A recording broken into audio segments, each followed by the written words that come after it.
Bonjour et bienvenue à tous pour ce nouvel épisode de On Parle Sport. Aujourd'hui, nous sommes encore une fois au complet. Je suis avec Lou Emmanuel pour ta grande première, bienvenue parmi nous, et avec Lucas. Salut les gars, comment vous allez aujourd'hui ? Bah écoute, ça va bien et toi ? Nickel, la forme. On est content de t'accueillir, Emmanuel. Ravi d'être là. Très très ravi, franchement c'est ma première opportunité, donc voilà, hâte de commencer, hâte de démarrer. Parfait. Et toi, Louis Emmanuel ? Je suis content, il y a un autre Manu avec moi, donc je suis content. Super. On va voir ça, qui sera le meilleur au quiz en fin d'émission.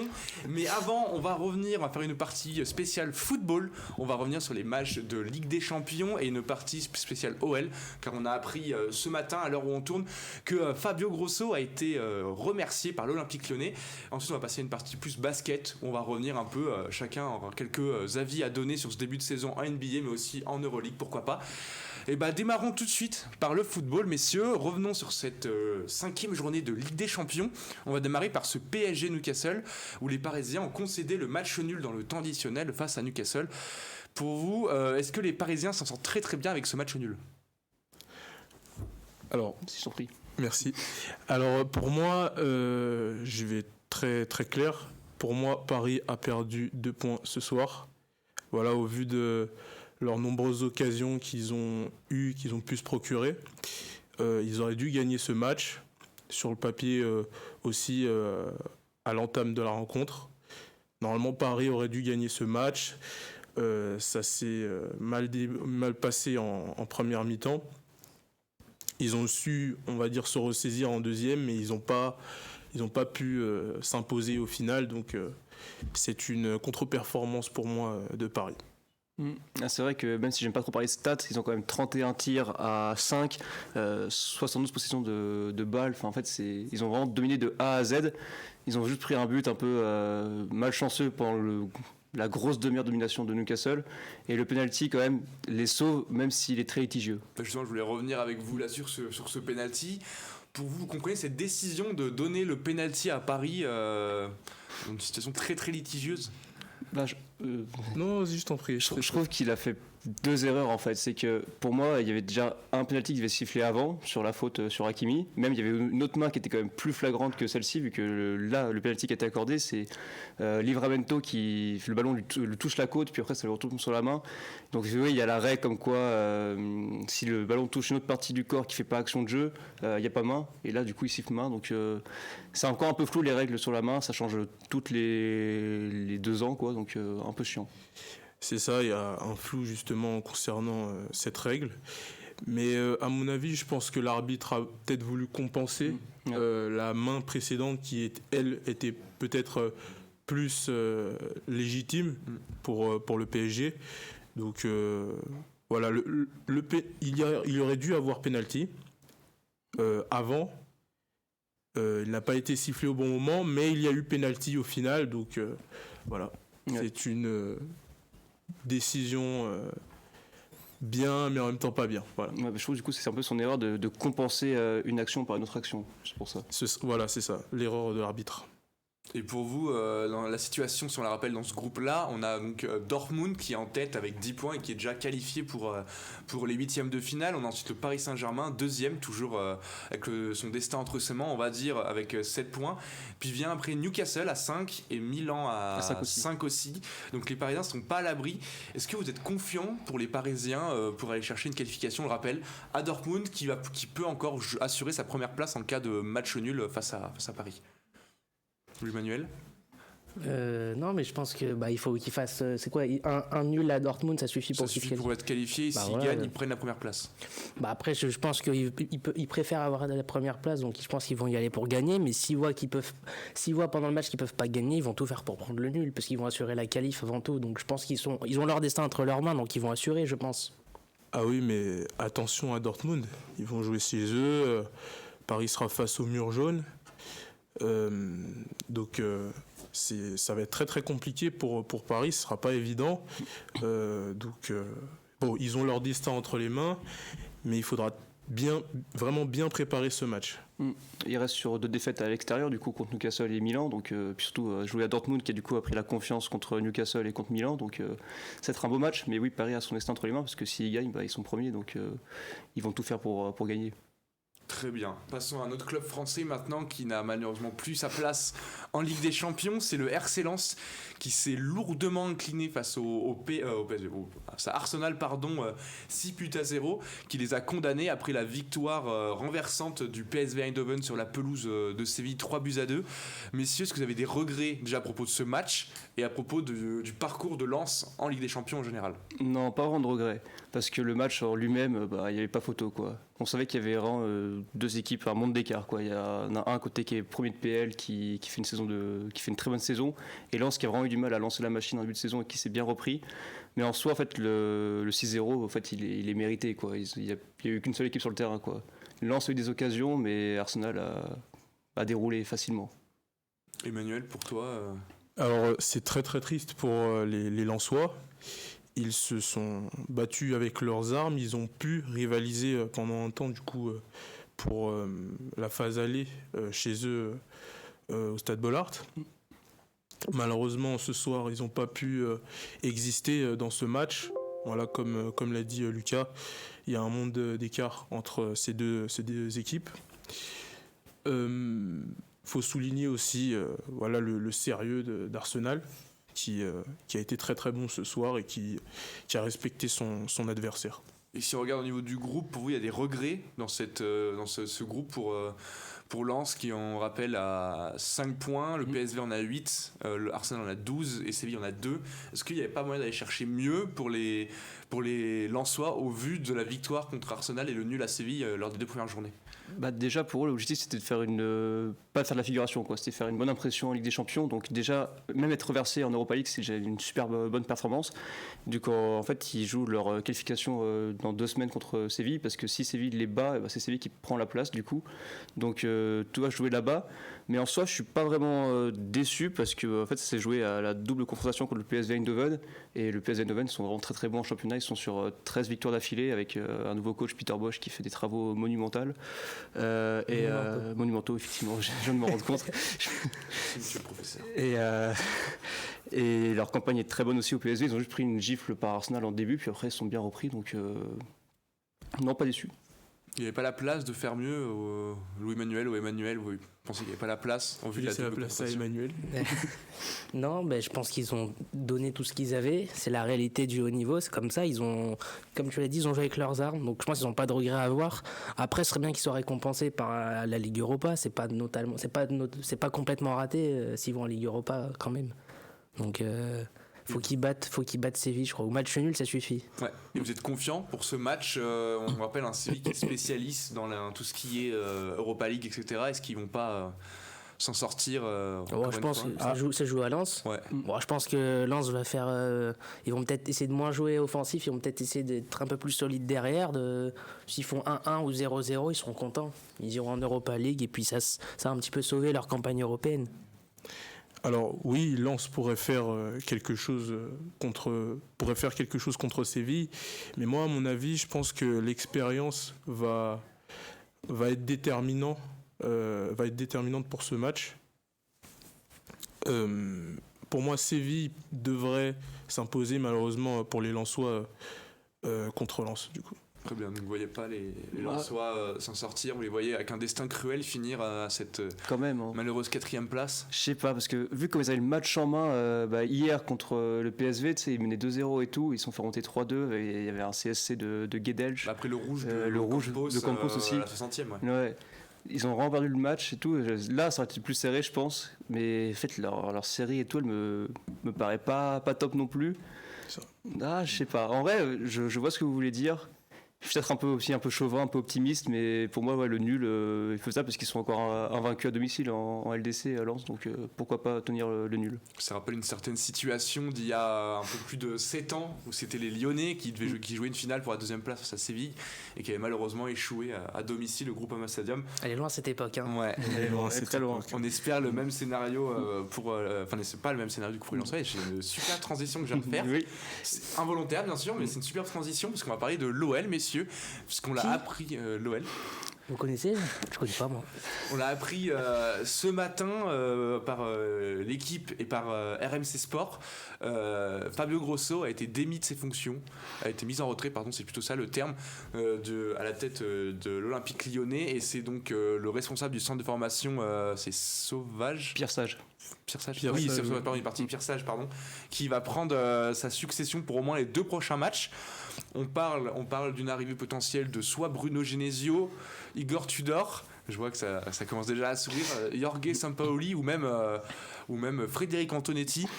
Messieurs, qu'est-ce que vous allez retenir de ce passage de Fabio Grosso? Est-ce que pour vous c'est mérité qu'il quitte l'Olympique Lyonnais? Vas-y, surpris. Alors, force est de constater que ça s'est pas vraiment arrangé depuis le départ de Laurent Blanc. Malgré cette victoire un peu heureuse à Rennes, il n'a pas su maintenir, on va dire, cette flamme de l'espoir pour le match face à Lille.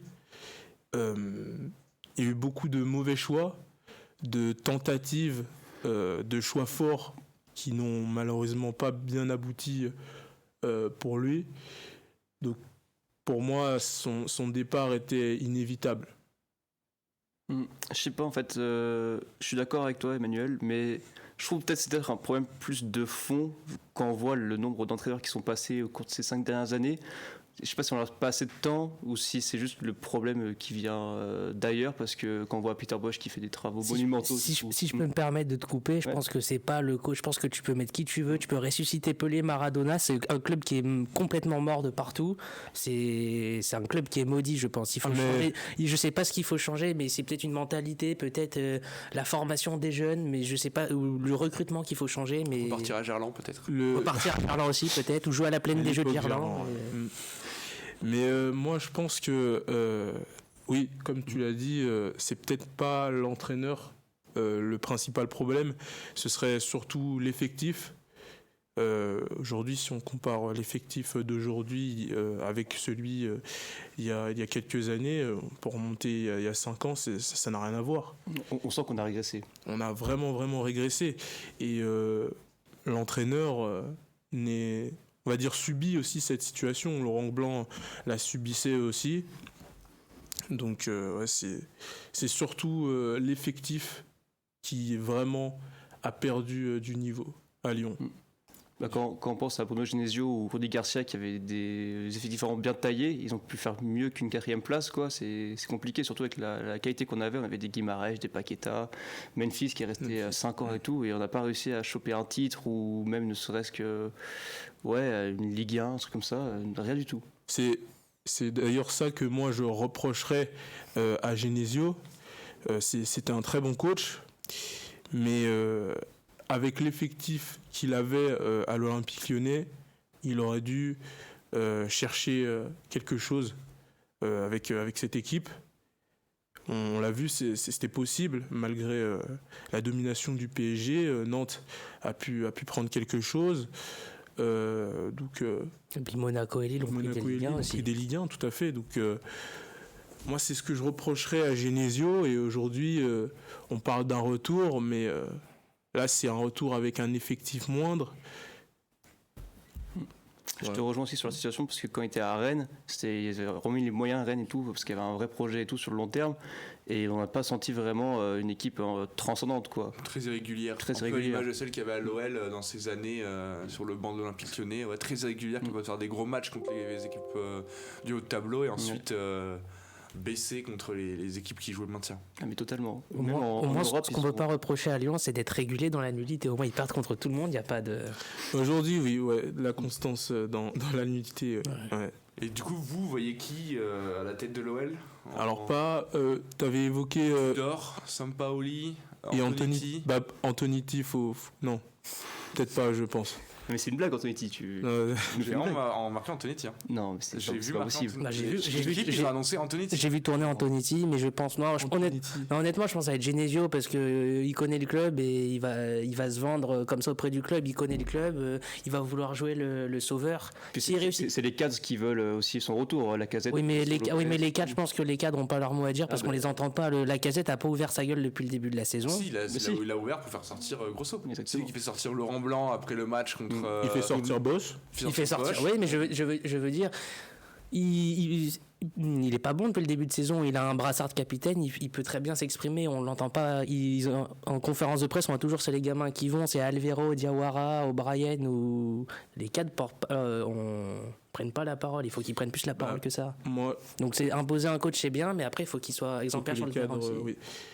Mais après, c'est vrai qu'il est pas aidé par le reste de son équipe, la Casette. Ouais, mais physiquement, c'est compliqué. Hein. Il tient plus de 90 minutes. Hein. Il tient 60 minutes maximum, la Casette maintenant. Donc, Bon, bah, quand on a vu l'année dernière, il a quand même sublimé l'équipe, quoi, avec. oui, ça. mais je critique C'est pas. un leader par ses performances. Je constate que cette saison, pour l'instant, il régresse, mais le niveau autour de lui, de toute façon, l'aide pas à performer de toute façon. Donc, je constate pas juste. performé. Certes, oui, il ne s'exprime pas beaucoup sur ce début de saison, sur la situation, mais parce que moi, je pense que la Casette, c'est un leader par les performances, c'est-à-dire que c'est son nombre de buts, c'est ce qu'il va faire sur le terrain qui va emmener les autres avec lui.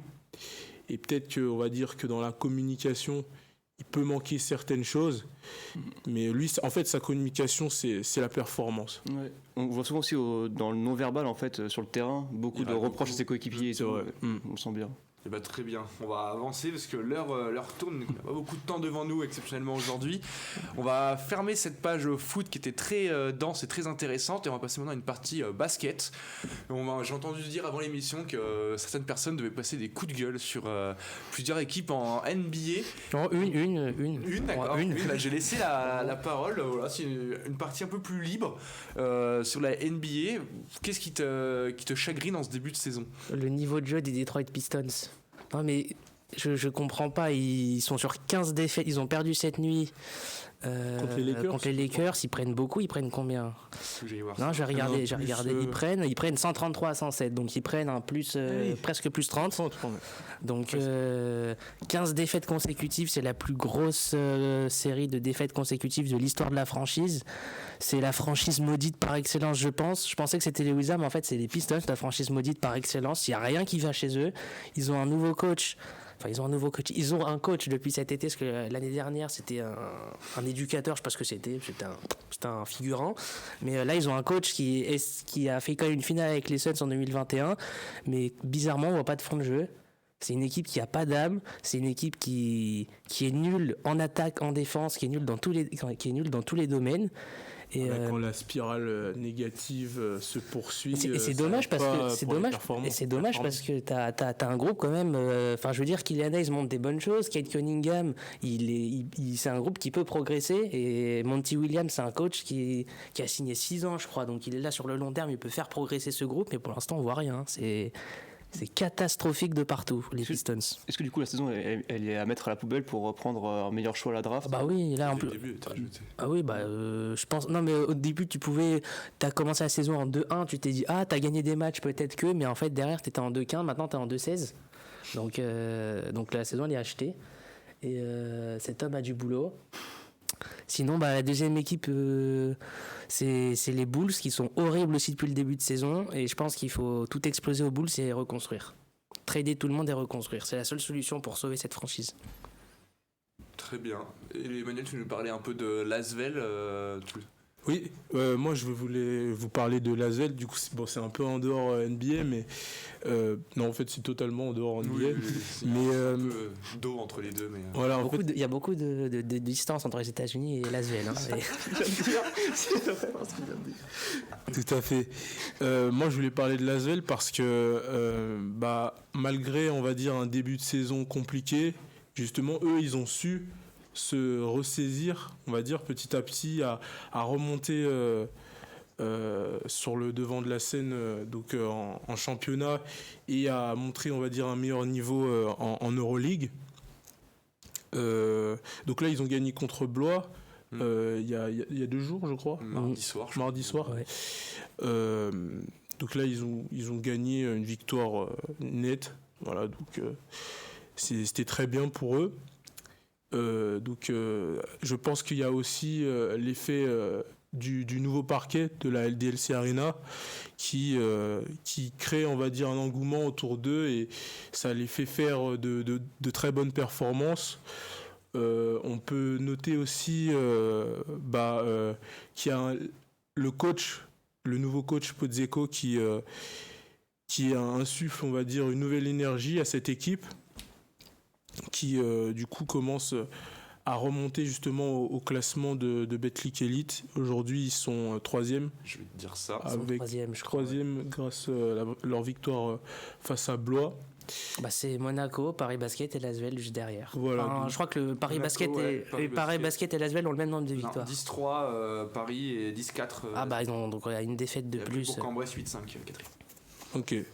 Et l'Asvel, faut suivre ça très attentivement parce que ils peuvent faire une très bonne saison. Ils sont passés pas loin de l'exploit face au Bayern. Ils perdent en double prolongation. Match, Physiquement, ils étaient très très spécial. Ouais. Mais c'est vrai que Pozzecco, il fait du bon boulot. Après, je suis un peu sceptique. Je sais pas si ça va marcher sur la durée. Mais là, du moins, pour finir la saison, peut-être la saison prochaine, ça va marcher. Mais en tout cas, je lui souhaite que ça fonctionne sur la durée. Mais je suis pas sûr que l'énergie, tout ça qu'ils mettent, ça... j'ai un peu peur qu'ils perdent son vestiaire à force sur le long terme. Mais on verra. Et très bien. Un dernier mot à retenir encore sur le basket, un dernier avis à donner. Est-ce qu'on peut passer au quiz? C'est bon pour moi. On peut passer au quiz. C'est tout bon pour vous. J'étais en train d'écrire une dernière salve de questions pour le quiz. J'en avais une idée pendant qu'on en parlait un peu là. Et alors, du coup, pour ce nouveau quiz, ta grande première? Pour ma grande première, moi je suis quelqu'un de très gentil, mais je suis quelqu'un de très compétiteur. Ça veut dire comme beaucoup dans ce groupe. Comme beaucoup dans ce groupe. Ça t'inquiète pas. Donc on avait dit la semaine dernière qu'on annonçait le classement depuis le début de la saison. On va voir, j'ai le classement. Il y en a un qui est pas là aujourd'hui, mais qui va pas être très content de montrer ça à l'antenne. Mais... Alors, si on enlève Victor, qui a une victoire, qui a joué une seule confrontation, qui a 100% de victoire. Dernier, on retrouve malheureusement moi, avec une victoire pour 4 défaites et un ratio de 20% de victoire. On retiendra le fait que tu as été fair play lors du dernier quiz. Merci. Il le rappelle, c'est beau. Du coup, que les gens n'ont pas vu, parce qu'on a eu un problème dans le quête. Mais victoire de Lucas. Ça a été mentionné. C'était mentionné. Du coup, je considère que tu n'as pas gagné la semaine dernière. On revient pas dessus. Mais après, on a Joris. Qui est donc 3e avec 2 victoires pour 3 défaites et 40% de victoire. Ensuite, on a Lucas qui est 2e pour 3 victoires et 4 défaites, celui qui a joué le plus de quiz pour l'instant et 43% de victoire. Qui est premier du coup? Et enfin, premier, on a Louis-Emmanuel, 3 victoires, 3 défaites, 50%. C'est le seul bilan qui n'est pas en négatif, on va dire. Donc, on va voir. Officiellement meilleur que les Pistons et les Wizards, tu comptes bien. Beaucoup d'équipes en début de saison. Du coup, pour ce quiz-là, j'ai préparé 3 salves de questions. Donc il y en a qui sont plus ou moins durs, mais celui qui est le plus compliqué, vous avez des choix multiples de réponses. Très bien. C'est un des QCM du coup. Ouais, pour un seul quiz. Pour un seul. J'ai pas compris les règles, mais c'est pas grave. Tu verras, tu comprendras. Du coup, qui veut commencer? Je propose Emmanuel. Allez. T'as soit le quiz, je dis pas le thème des quiz, quiz 1, quiz 2 ou quiz 3, lequel tu veux choisir en premier? Allez, je dirais quiz 1. Quiz 1, donc c'est un quiz spécial basket qui va tomber pour toi, mais il est quand même... J'espère que tu suis bien la NBA. À ce moment-là... Je pense que si Manu tombait dessus, il faisait 5 sur 5. 5 sur 5. Je suis dépité. Je pense qu'il faisait 5 sur 5. Mais donc, du coup, là, il n'y a pas de questions à choix multiples, c'est des questions secs, je pense.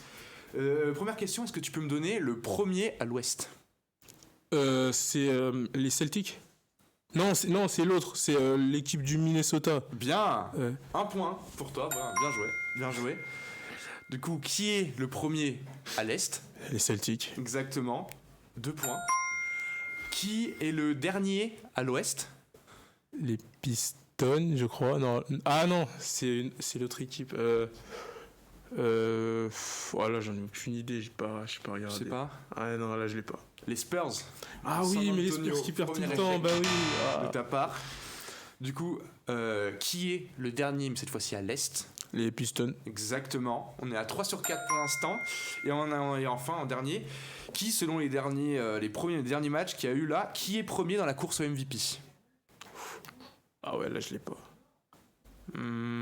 Ouais, je vais dire au pif, je dirais LeBron James, non? Non, c'est Joel Embiid qui serait en tête pour l'instant en ce début de saison.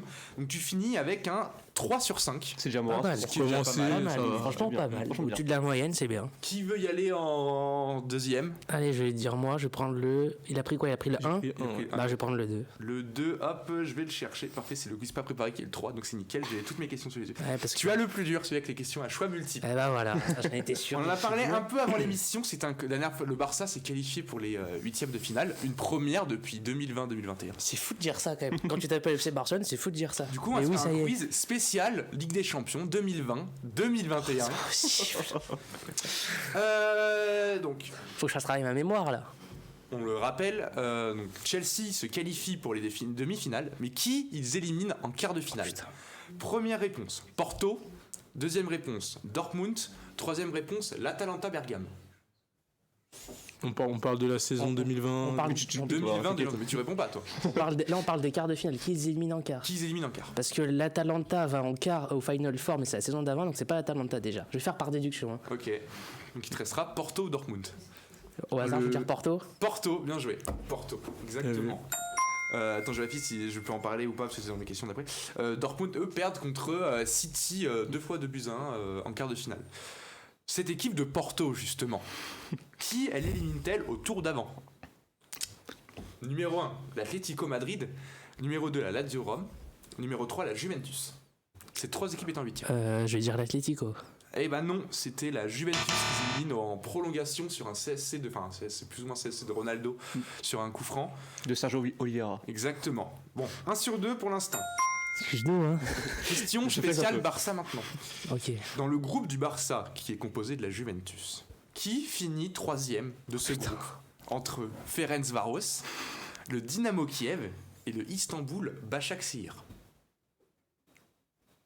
Le dernier. Başakşehir, Başakşehir. c'était celle qui n'était pas dans le groupe, qui était dans le groupe Eh de ben. Paris. C'était le Dynamo Kiev devant. Ah mais oui, c'est pas là où il y a l'histoire, il y a les incidents. Le racisme. avec Ah, le c'était PSG. ça. Donc, Oui. c'est pas celui-là, donc c'est bien le Dynamo Kiev. Donc pour l'instant, si je compte bien, t'es en 1 sur 3. 1 sur 3. Maintenant, c'est la seule question où il n'y a pas de question à choix multiple. Cite-moi les 2 demi-finales de cette édition. On en a déjà donné un. Tu as donné Chelsea. Chelsea. Donc la finale, c'était City-Chelsea du coup. Ouais. Donc tu as déjà City et Chelsea. Qui ne Il y avait- compte pas du coup. Il y avait Liverpool. Non, bah voilà. Allez, je leur donne une chance, Je vais pas les avoir. Demi-finale, je vais pas les avoir. Tu les as pas. Non. Et bah c'était Real Madrid-Chelsea et Ah bah oui, le Real, PSG évidemment. Manchester City. Ah, le PSG était en demi à ce Ouais. moment-là. Ils avaient battu le Bayern. C'était qui le coach? Ah, c'était Pochettino? C'était Pochettino, ouais, je crois, ouais, c'est ça. C'est la saison où on pensait que Paris sortait de ses démons. Exactement, Mbappé était trop fort contre le Barça. Mm. 1 sur 4, dernière question. Quel club français était dans la poule de Chelsea cette année-là? Soit l'OM, soit Rennes, soit Lyon. C'est. L'OM? L'OM, Rennes ou Lyon? Bah Rennes du coup. Ouais. Parce que je pensais que c'était Lille parce qu'ils ont joué contre Lille, mais du coup c'est Rennes. Non, c'était Rennes qui a Ok. fini dernier de la poule avec Krasnodar et Séville. Bah du coup j'ai une bonne réponse du coup. En Il a eu une bonne réponse. Donc tu finis à 2 sur 5 et malheureusement tu ne pourras pas jouer la victoire finale Ouais, tant pis. avec Emmanuel. Passons maintenant J'ai la pression. au dernier quiz. Quiz sur cette année. Hein. Ok. Du coup, cite-moi, attention, la réponse doit être précise. C'est quel thème? C'est Ligue des Champions de cette année. Ok. Qui est le meilleur buteur de la Ligue des Champions de cette année actuelle? Oula. Putain, j'hésite entre les deux. J'hésite entre Kane et Haaland. Je dirais Harry Kane. Non, c'était Erling Haaland, 5 buts Haaland. et une passe devant Valeur Haaland, sûre, 5 hein, buts. Haaland. Ensuite, deuxième question, quelle est la meilleure attaque de LDC? Il y en a 3 clubs, j'en demande au moins 2. 3 équipes qui sont meilleurs buts. On va citer les plus gros. Ouais. Et on va laisser le droit de le faire. Je pense qu'il y a City quand même. City, ouais. Il y a quand même le Bayern aussi. Et le Bayern, non, Non, il n'y a pas le Bayern. perdu. C'était donc Arsenal. Attends, parce que il en faut 2 du coup. Ouais. Et j'en ai. T'en as Il dit y avait une qu'un. faute. Ah oui, ok, oui, donc ouais. Une faute. J'ai. Ouais, mais il peut quand même. Oui, j'ai. Vas-y, je te dis j'ai- Arsenal, tu me donnes le dernier. Ouais. Alors attends. Ça peut être qui? Il a fait une faute. Bah, Une faute. J'ai une bonne réponse et une faute, du coup, bah, vu qu'il en faut 2, il y en a 3 qui attendent. Ouais, mais tu vas pas faire 800 fautes non plus. Non, tu mais fais une faute, tu rapidement, fais une faute. Ça. Hein. Attends, bah, On fait signe d'accélérer. Ouais, oui, parce qu'on doit finir l'émission là. Si tu l'as pas, c'est pas grave, tu marques pas le point. t'abuses. 5, 4, Bah, j'ai donné ma réponse. 3, 2, 1. Le Real. Non, c'était Ouais. Atlético Madrid. Putain, c'est que j'y pensais parce qu'il y avait eu un 6-0 et tout. Malheureusement. mais oui. Donc 0 sur 2 pour le moment.